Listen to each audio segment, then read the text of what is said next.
വിവേകാനന്ദൻ, നല്ല ഐശ്വര്യമുണ്ട് നിങ്ങൾക്ക്. നിങ്ങളെ കണ്ടതിന് ശേഷം പോസിറ്റീവായി എത്ര നല്ല കാര്യങ്ങൾ സംഭവിച്ചെന്നറിയോ?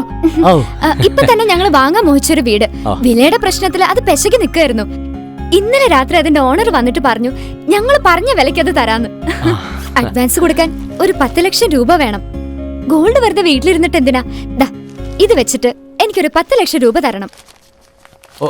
ഒരു മിനിറ്റ്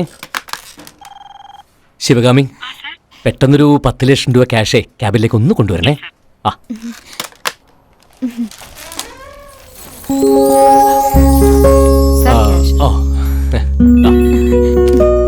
അല്ല, ഇത്രയും വെക്കണമെന്നില്ല, ഏതെങ്കിലും ഒന്ന് തിരിച്ചെടുത്തോളൂ.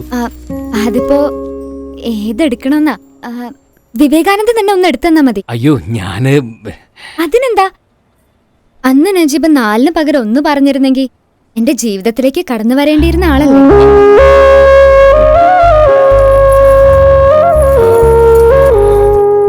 എങ്കിൽ ഇതെടുത്തോളൂ, ഇതാണ് രൂപയ്ക്ക് നന്നായിട്ട് ചേരുക. വിവേകാനന്ദൻ, ഇതാണ് മനസ്സിന്റെ പൊരുത്തം എന്ന് പറയുന്നത്. ഞാൻ ആഗ്രഹിച്ചത് ഈ മാല തന്നെയായിരുന്നു. ഓ, ഇവിടെ ഒന്ന് ഒപ്പിട്ടോളൂ. ഇത് അങ്ങനെയൊന്ന് ലോക്കറിലേക്ക് വെച്ചോളൂ. നഷ്ടപ്പെട്ടത് വിവേകാനന്ദനല്ല, എനിക്കാ.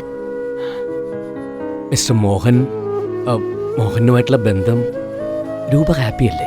ജീവിതത്തില് റീടേക്കുകൾ ഇല്ലല്ലോ വിവേകാനന്ദൻ. ലാസ്റ്റ് ഡിജിറ്റ് തെറ്റിപ്പോയ ഒരു മൊബൈൽ നമ്പറാ ഇപ്പൊ എന്റെ ജീവിതം.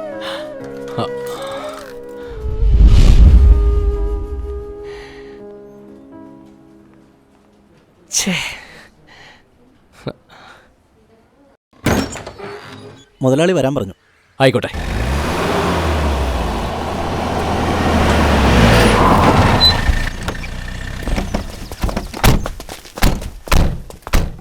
നമസ്കാരം മുതലാളി. വിവേകാനന്ദന്റെ വീടിന്റെ ആധാരം സഹകരണ ബാങ്കിൽ ഇരിക്കുകയാണല്ലേ? അതെ മുതലാളി.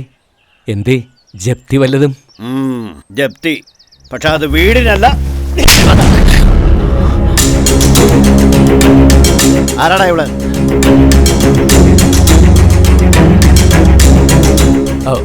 ഇത് രൂപ ചോദിച്ചു. എന്റെ ഫ്രണ്ടാ. അപ്പൊ അവളും നീയും കൂടി ചേർന്നുള്ള കളിയായിരുന്നല്ല? എന്റെ മോനെ, നട്ടു നിറച്ച് വളർത്തുവാൻ മാത്രമല്ല വെട്ടിയറിഞ്ഞ് വളമാക്കാനും പാപ്പിച്ചതിനറിയാം.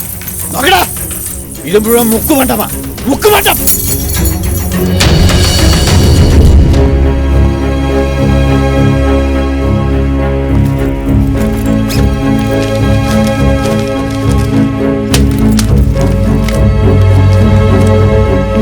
Mohan Menon, Thushar villa, number 13, poverty. ഇതാ പച്ച മതില്. ഇത് തന്നെയാ. നമ്മൾ ഡീസന്റ് ആയിരിക്കണം, അതാണ്. ഇവിടെ ആരുമില്ലേ? ഒന്ന് പതുക്കെ അകത്തി എന്ന് ചോദിക്കാം. വാ.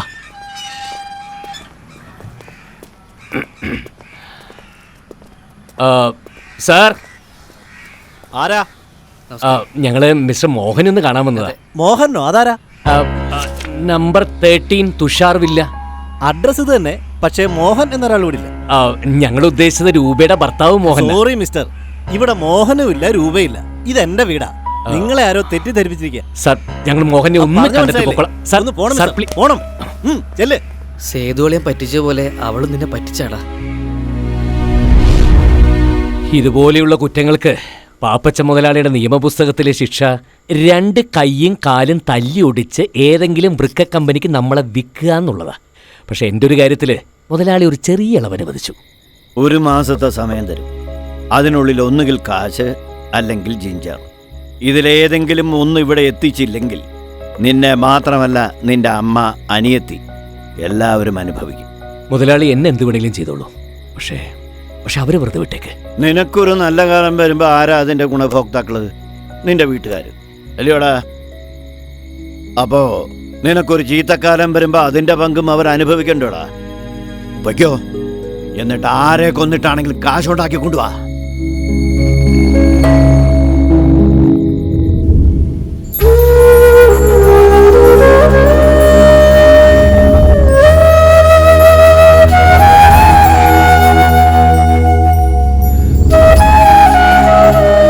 അതെ, എന്തായി? അഹമ്മദ് കുട്ടി സാഹിബ് കാശ് കടം കൊടുക്കൽ നിർത്തി. കാശ് കടം കൊടുത്ത നഷ്ടം രണ്ടാണെന്നാ മൂപ്പര് പറയുന്നത്. കൊടുക്കുന്ന കാശും പോവും, ആ ബന്ധവും പോവും. ഞാൻ വീണ്ടും പല വഴിക്ക് അന്വേഷിച്ചു. ഈട് കൊടുക്കാൻ എന്തെങ്കിലും ഉണ്ടെങ്കിൽ തരാൻ മനസ്സുള്ളവരുണ്ട്, പക്ഷെ നിനക്ക് കിട്ടില്ല.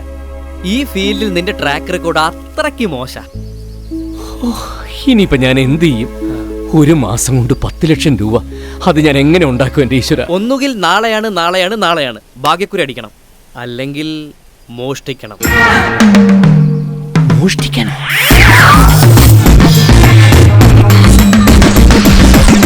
Rob me and treat me bad. What? Because you know about the gun me hot. If you my dick shot, bye. മോഷണം അങ്ങനെ ഏതൊരു ഇരപ്പാളിക്കും ചെയ്യാവുന്ന ജോലിയല്ല, അതൊരു കലയാണ്. മോഷ്ടിക്കുന്നവൻ അപ്പോ കലാകാരനും. കേശവൻ മോഷണമെന്ന കലയിലെ നിത്യഹരിത നായകൻ. കഴിഞ്ഞ കുറെ വർഷങ്ങളായി ഈ രംഗത്ത് സജീവം. പക്ഷേ ഇതുവരെ ഒരു കേസിലും പിടിക്കപ്പെട്ടിട്ടില്ല. സ്വന്തം ഡ്രൈവിംഗ് സ്കൂളിന്റെ മറവിൽ പുതിയ മോഷ്ടാക്കൾക്ക് വേണ്ട ചില്ലറ ഉപദേശങ്ങൾ, ശാസ്ത്രീയ മോഷ്ടാക്കളെക്കുറിച്ചുള്ള സ്റ്റഡി ക്ലാസുകൾ, ഇതൊക്കെയാണ് കേശവന്റെ ഇപ്പോഴത്തെ ഏർപ്പാടുകൾ.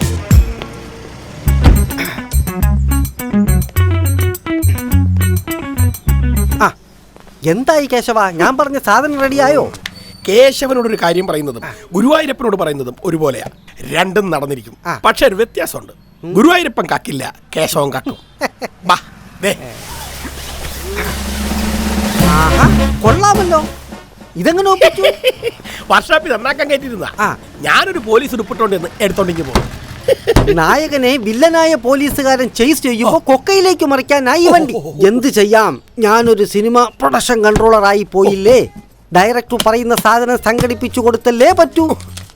സിനിമ ഷൂട്ടിംഗ് ഈ പരിസരങ്ങളിൽ 1 മാസം ഉണ്ടാവും. പ്രോപ്പർട്ടീസ് ഇനിയും വേണ്ടി വരും. ഞാൻ അപ്പ വരാം. ആ സെറ്റുകാരനെ ഇങ്ങ് വിളി. ഞങ്ങളുടെ പ്രശ്നങ്ങൾ കേട്ട് കഴിഞ്ഞപ്പോൾ സഹായിക്കാമെന്ന് കേശവൻ ഏറ്റു. പക്ഷെ മോഷണത്തിന് അപ്പോഴും ഞാൻ എതിരായിരുന്നു. എന്തേ? ചാവേണ്ടി വന്നാലും കക്കരുതെന്നാണ് അമ്മ എന്നെ ഉപദേശിച്ചിട്ടുള്ളത്. ആ അമ്മയുടെ ജീവനും കൂടി വേണ്ടിയാണ് നമ്മൾ കക്കുന്നത്. പാപ്പച്ച മുതലാളി അറിയാലോ, തട്ടൂന്ന് പറഞ്ഞാ. ഈ മോഷണം അത്ര മോശം കാര്യമൊന്നും അല്ല. ഇതൊരു തരം ഇൻസ്പിറേഷനാണ്. ഇൻസ്പിറേഷൻ? അതെ. ഇപ്പൊ ഇറങ്ങുന്ന സിനിമകൾ കണ്ടില്ലേ, മിക്കത് മോഷണല്ലേ. ചോദിച്ചാ പറയും ഇൻസ്പിറേഷൻ ആണെന്ന്. നമ്മളും ഇൻസ്പയർ ചെയ്യുന്നു. നിങ്ങൾക്ക് വേണ്ടത് 10 ലക്ഷം രൂപയല്ലേ, അത് വേണ്ടാന്ന് വെച്ചിരിക്കുന്ന ഏതെങ്കിലും ഒരു വീട്ടിൽ നിന്ന് നമ്മൾ ഇൻസ്പയർ ചെയ്യുന്നു. അതൊരു തെറ്റോ പാപമോ അല്ല, മറിച്ച് അവകാശമാണ്. കാശിന് ആവശ്യമുള്ളവന്റെ അവകാശം. ശരിയാ. മോഷണത്തെ ശക്തിയുക്തം എതിർക്കുന്ന ഞാൻ പോകാൻ തന്നെ തീരുമാനിച്ചു.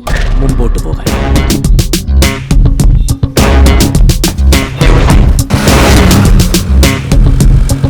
ഈ ആളുകൾ 3 തരമുണ്ട്: ലോവർ, അപ്പർ, മിഡിൽ. ഈ അപ്പർ ക്ലാസിന്റെ വീട്ടിലാണ് നമുക്ക് കയറേണ്ടത്. അതുപോലെ വീടുകളുമുണ്ട് പലതരം. നല്ല ലക്ഷണമൊത്തത്, ഒക്കാത്തത്, ഒപ്പിച്ചാൽ ഒക്കുന്നത്, ഒരിക്കലും ഒക്കാത്തത്, അഥവാ കുഴപ്പം പിടിച്ചത്. നല്ല ലക്ഷണയുക്തമായ വീട് വേണം നമ്മൾ തെരഞ്ഞെടുക്കാൻ. ഈ വാസ്തു എന്നൊക്കെ പറയണതേ വെറുതെ ആളുകളെ പറ്റിക്കാൻ ഉണ്ടാക്കി വെച്ചിട്ട് കാര്യമൊന്നുമല്ല. ഞാൻ മനസ്സിലാക്കിയെടുത്തോളം അതും മോഷണം പോലെ തന്നെ ഒരു ശാസ്ത്രമാണ്.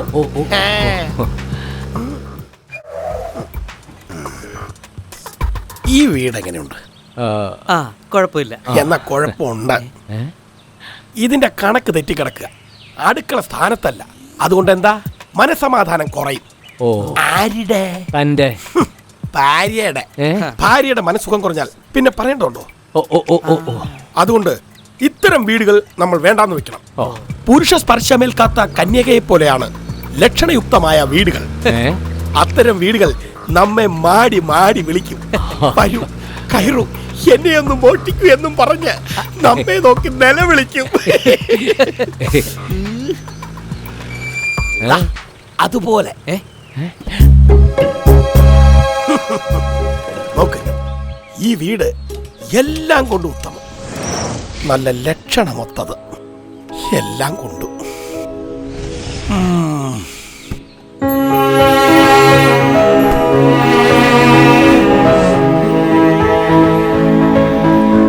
ഞാൻ പറഞ്ഞത് എങ്ങനെയുണ്ട്? എല്ലാം കൊണ്ടും ഉത്തമമല്ലേ? നോക്കൂ, കന്നിമൂലയിൽ മാസ്റ്റർ ബെഡ്റൂം, ഈശാനകോണിൽ അടുക്കള, അഗ്നികോണിൽ മറ്റൊരു ബെഡ്റൂം. നിമിത്തവും നല്ലത്. ഇനി അന്വേഷണം വേണ്ട, നമുക്കിതങ്ങ് ഉറപ്പിക്കാം.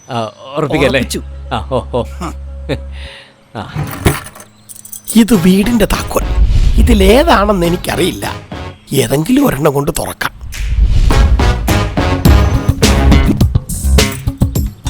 ആ താക്കോൽ ഉപയോഗിച്ച് ഗേറ്റ് തുറക്കണം.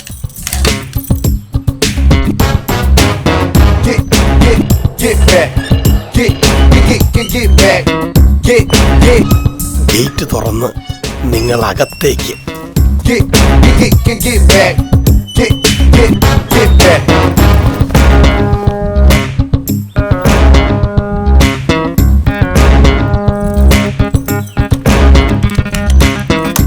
ഇനി ഡോറ് തുറന്ന് നിങ്ങൾ കയറി ചെല്ലുന്നത് ഹാളിലേക്കാണ്.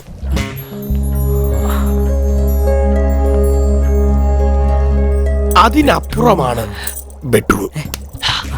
ബെഡ്റൂമിലാണ് പ്രധാന അലമാര. അതിന്റെ ഒരു താക്കോൽ ആ കുട്ടി കൊണ്ടുപോയി കാണും. വേറൊരു താക്കോൽ ലിവിംഗ് റൂമിന്റെ മൂലക്കിരിക്കുന്ന ഫിഷ് ടാങ്കിലെ ശംഖിന്റെ ഉള്ളിൽ കാണും.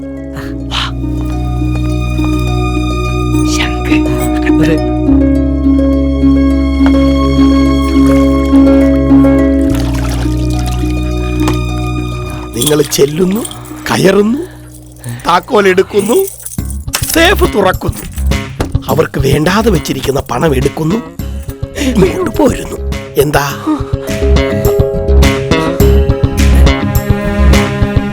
ഏതായാലും കട്ടു. എന്നാ പിന്നെ മുഴുവൻ എടുത്താലോ? ഓ അയ്യോ, വേണ്ട കച്ചേരി വേണ്ട. എന്തെങ്കിലും തിരിച്ചു വെക്കാൻ പറ്റണേ ഗുരുവായൂരപ്പ എന്നുള്ള പ്രാർത്ഥനയിലാണ് എടുക്കുന്നത്. 10 മതി, 10 മതി, 10 മതി. 1 2 3 4 5 6 7 8 9 10. കൃഷ്ണ കാത്തുകൊള്ളണേ.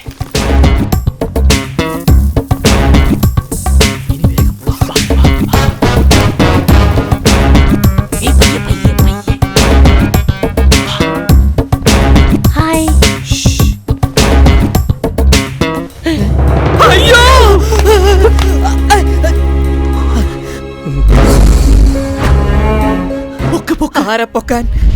കൈ പൊക്കട പട്ടി.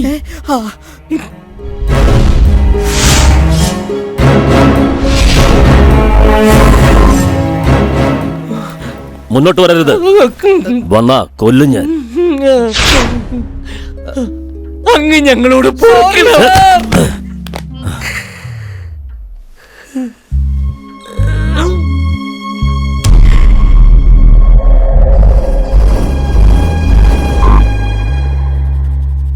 അപ്പോ 10 ലക്ഷം രൂപ വേണം അല്ലേ?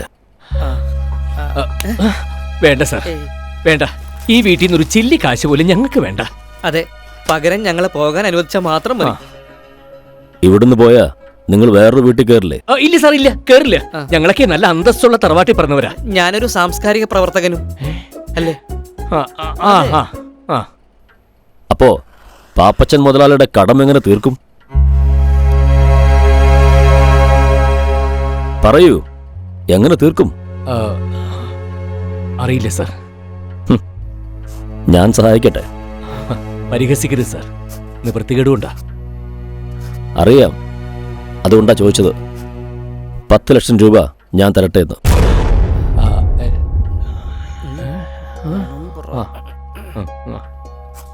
വെറുതെ വേണ്ട, പകരം നിങ്ങൾ എനിക്കൊരു ഉപകാരം ചെയ്തു തന്നാ മതി. എന്തുപകാരം? ഒരാളെ കൊല്ലണം. തോക്കെടുക്കണോ? വേണ്ട സാർ. ദയവായിട്ടാ നിങ്ങളെ എന്റെ മുന്നിലേക്ക് എത്തിച്ചത്. ഈ വീടിന്റെ അകത്ത് മുഴുവൻ രഹസ്യ ക്യാമറകളാ.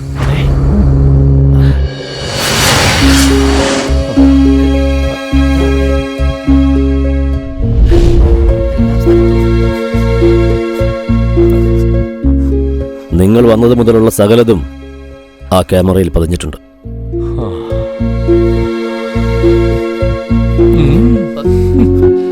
അത് പോലീസിൽ ഏൽപ്പിച്ചാൽ എന്ത് സംഭവിക്കുമെന്ന് ഞാൻ പറയാതെ തന്നെ അറിയാലോ. ചെയ്യാത്ത കുറ്റത്തിന് നിങ്ങൾ അകത്താവണമെന്ന് എനിക്കൊരു നിർബന്ധമില്ല. പക്ഷേ ആ ഔദാര്യം നിങ്ങൾ ഇങ്ങോട്ടും കാണിക്കണം. ആരെ കൊല്ലുന്ന കാര്യ സാറ് പറയുന്നത്? വെങ്കടി, വെങ്കടകൃഷ്ണൻ എന്ന എന്റെ ചങ്ങാതി, ഇപ്പോ എന്റെ ശത്രു. വെങ്കടകൃഷ്ണൻ സകലകലാ വല്ലഭൻ, വിദേശ ഭാഷകളടക്കം ഏകദേശം 10ഓളം ഭാഷകളിൽ നിപുണൻ. പക്ഷേ തൻ്റെ കഴിവ് മുഴുവൻ അവൻ പ്രകടിപ്പിച്ചത് മറ്റൊരു മേഖലയിലായിരുന്നു, സ്ത്രീ എന്ന മേഖലയിൽ. ഞാൻ കണ്ടിട്ടുള്ളതിൽ വെച്ച് ഏറ്റവും വലിയ വുമണൈസറായിരുന്നു അവൻ. പരിചയപ്പെടുന്ന ഏതു സ്ത്രീയെയും കിടക്കയിലെത്തിക്കാൻ അവന് കഴിഞ്ഞിരുന്നു. പെൺകുട്ടികളെ വശീകരിക്കാനുള്ള അവന്റെ കഴിവിന് പകരം വയ്ക്കാൻ അവൻ മാത്രമേ ഉണ്ടായിരുന്നുള്ളൂ. നിനക്കൊരു കാര്യം അറിയോ? എന്താ? നമ്മുടെ പുതിയ എം ഡിയില്ലേ, സൂസമ്മ വർഗീസ്. ഗുഡ് മോർണിംഗ് സുഖല്ലേ? അതെ സർ. ബാ, അവരിന്നലെ ഉറങ്ങിയത് എൻ്റെ വീട്ടിലാ, എൻ്റെ ബെഡില്. അങ്ങനെ എത്രയെത്ര സ്ത്രീകൾ. ദേഷ്യം തോന്നിയിട്ടാണോ അസൂയ കൊണ്ടാണോ എന്നറിയില്ല, ഞാൻ അവനോട് പന്തയം വെച്ചു, നല്ല കുലീനയെന്ന് എനിക്ക് തോന്നിയ പലരുടെയും കാര്യത്തിൽ. എന്താടാ? പുതിയ കോപ്പിറൈറ്റർ തനുജ വാര്യർ. എഴുത്താമോ നിനക്കവളെ?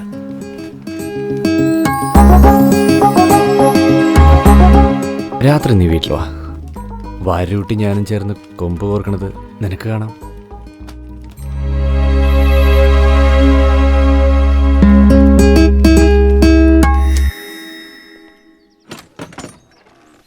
ഹായ്.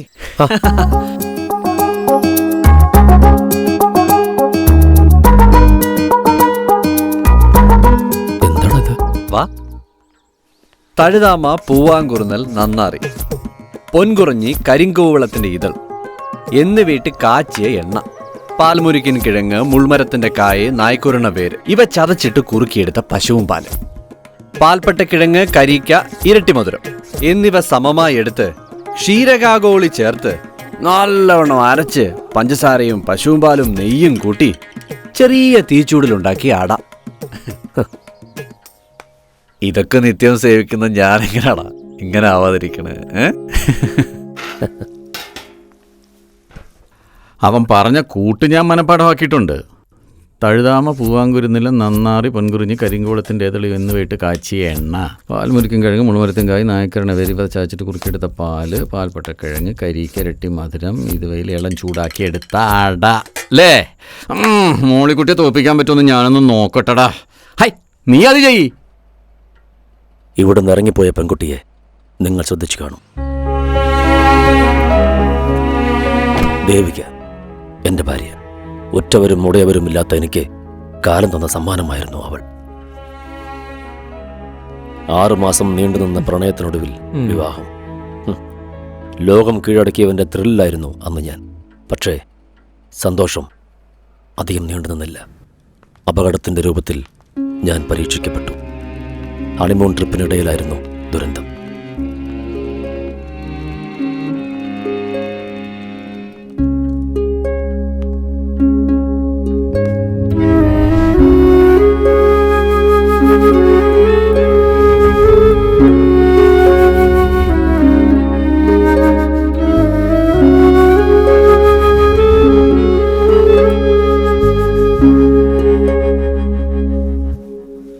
ഇപ്പോൾ ദേവിക ജോലി ചെയ്യുന്നത് അവൻ്റെ കീഴിലാണ്. എനിക്കുറപ്പുണ്ട് അവൻ ദേവികയും നോട്ടമിട്ട് കാണുമെന്ന്. അതാണ് എൻ്റെ ഭയം. അത് സംഭവിക്കുന്നതിന് മുമ്പ് അവൻ മരിക്കണം. എനിക്ക് വേണ്ടി മാത്രമല്ല, ഭാര്യമാരുള്ള, സഹോദരിമാരുള്ള സകല പുരുഷന്മാർക്കും വേണ്ടി, സ്ത്രീകൾക്ക് വേണ്ടി. ചെയ്യാൻ പോകുന്നത് പാപമല്ലെന്ന് നിങ്ങളും തിരിച്ചറിയണം. വെങ്കടകൃഷ്ണൻ മരിക്കേണ്ടവനാ, ജീവിക്കാൻ അർഹതയില്ലാത്തവൻ.